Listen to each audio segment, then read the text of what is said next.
Hujjatlarsiz mashina boshqarmoqdasiz. Kim ruxsat berdi? O'zingizni o'zganing hayotini xavf ostiga qo'yishingizga nima haqqingiz bor? Aka, majburiyatim emas, endi onam uchun chiqib mashina yuk olmoqchi edim. Ishxonada ishlaymiz, sex yuk ortamiz. Aha. Endi bugun daminatsiya bu narsa bo'lgani uchun iltimos qildim menga. Zaldan chiqish olib bormoqchi edik, ketayotgandim. Necha yoshsiz?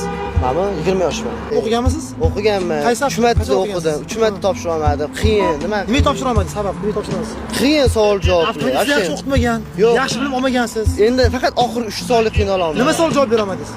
Palasaga qiynalaman. Sariq palasa o'sha qiyin so'zlarni ekan. To'xtash mumkin emas ekan uni. Haydovchilik guvohnomasini olishda savollar qiyin deyapsiz-da. Shu joyda bitta haqiqatni unutmasligingizni xohlardim. Haydovchilik guvohnomasini olish faqatgina avtomashina boshqarishni bilgan odamlarga emas, balki u bilan birga qonunlarga belgilangan tartib qoidalarini yaxshi bilgan insonlarga ham beriladi-da. Aka, bir oy o'qiganman, tinmay o'qidim.